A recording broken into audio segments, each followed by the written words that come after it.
దేవునికి మహిమ కలుగునుగాక. ఈ దినం దేవుని వాక్యం, యెహోవా నీకు ఆధారమగును, నీ కాలు చిక్కుబడకుండునట్లు ఆయన నిన్ను కాపాడును. గమనించినట్లయితే గనక ఈ లోకంలో నీకు ఎవరు ఆధారంగా ఉన్నా లేకున్నా యేసు మాత్రం నీకు ఆధారంగా ఉంటాను అనేసి ఆయన సెలవిస్తున్నాడు. అంతేకాకుండా ఎందుకు ఆయన ఆధారంగా ఉంటాడంటే, నీవు ఏదైనా పాపంలో, ఏదైనా తప్పిదంలో, ఏదో చిన్న చిన్న విషయాల్లో చిక్కుకొనకుండునట్లు నిన్ను కాపాడే దానికోసము ఆయన నీకు ఆధారంగా ఉంటాను అనేసి ప్రభు సెలవిస్తున్నాడు. గమనించండి ప్రియమైన దేవుని యొక్క జనాంగమా, ఆయన నిజముగా నీకు ఆధారంగా ఉంటాడు.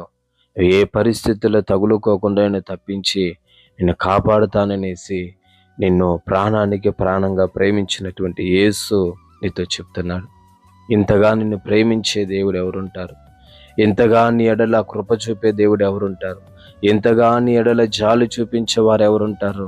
అటు గమనించండి, యేసు నిన్ను ఎంతగా ప్రేమిస్తున్నాడో, ఆయన నీ కొరకు ఎంతగా ప్రయాసపడుతున్నాడో, నేను ఎంతగా కాపాడాలని చూస్తున్నాడో, నీకెంతగా ఆధారంగా ఉండాలనుకుంటున్నాడో ఒకసారి దయతో మీరు జ్ఞాపకం చేసుకోనండి ప్రియమైన దేవుని యొక్క జనాంగమా.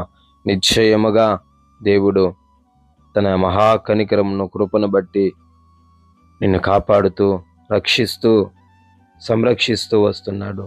దేవుడు ఇక మాటలను దీవించుగాక.